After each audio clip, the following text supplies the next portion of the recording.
அஸ்ஸலாமு அலைக்கும். எல்லோரும் எப்படி இருக்கீங்க? இன்றைக்கி நம்ம வீட்டில் என்ன டிஃபன் பார்த்திங்கன்னா இட்லி தான்.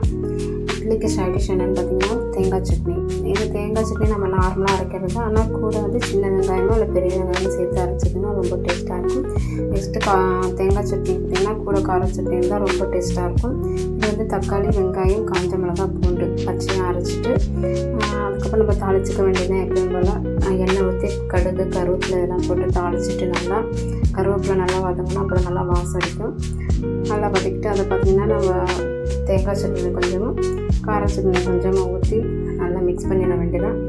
நல்லா மிக்ஸ் பண்ணோம்னா நம்மளுக்கு சுவையான தேங்காய் சட்னியும் கார சட்னியும் ரெடி ஆகிடும். நெக்ஸ்ட்டு பார்த்திங்கன்னா இட்லி. இந்த இட்லி பார்த்திங்கன்னா நாங்கள் எந்த அரிசியில் செய்வோம்னா ரேஷன் அரிசியில் தான் செய்வோம். அந்த இட்லி அரிசின்னு தனியாக வாங்கியெல்லாம் எதுவும் நாங்கள் செஞ்சது கிடையாது இன்ன வரைக்கும். மார்னிங்கும் சரி நைட்டும் சரி இட்லி, தோசை இது ரெண்டு தான் ஏதாச்சும் நாங்கள் பண்ணுவோம். இட்லி பார்த்திங்கன்னா நம்ம கடையில் வாங்குகிற மெதுன்னு அந்த இட்லி மாதிரி தான் இருக்கும். ரேஷன் கடை இட்லி கல் மாதிரி இருக்கும். அப்படிலாம் கண்டிப்பாக இருக்காது. நீங்கள் நல்லா பக்குவமாக போட்டு அரிசி உளுந்து அரைச்சிங்கன்னா அரைச்சிட்டு நைட்டு மாவு எடுத்து வச்சுட்டு காலையில் ஊற்றினீங்கன்னா இட்லி நல்லா மல்லிகைப்பூ மாதிரி மெது தான் இருக்கும். என் குழந்தைங்களுக்கு இட்லிங்கிறது ரொம்ப பிடிக்கும். அதனால் அடிக்கடி இட்லி, தோசை அப்படி தான் செய்வேன். அதுக்கு தேவையான 2 சட்னி தான் சாப்பிடுவாங்க.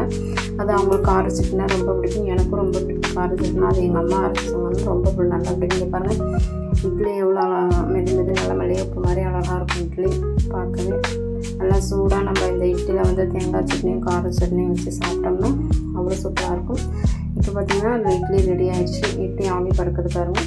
நெக்ஸ்ட்டு வந்து பார்த்திங்கன்னா கொஞ்சோண்டு கோழிக்கறி கிரேவி இருந்துச்சு. சரி ஆஃப்டர்நூன் வச்சது எதுவும் வேஸ்ட் ஆகணும், இட்லி நல்லா டேஸ்ட்டாக இருக்குமே அப்படின்னு சொல்லி அந்த கோழிக்கறி கிரேவி நல்லா சூடு பண்ணிவிட்டு நல்லா ஹீட் ஆனதுக்கப்புறம் அதையும் நாங்கள் வந்து எடுத்துக்கிட்டோம்.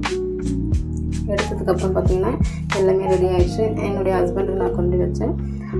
சட்னி இட்லி ஊற்றி சட்னி வச்சு எல்லாம் வச்சாச்சு. அவங்க சாப்பிட்டு பார்த்துட்டு ரொம்ப நல்லா இருக்குன்னு சொன்னாங்க.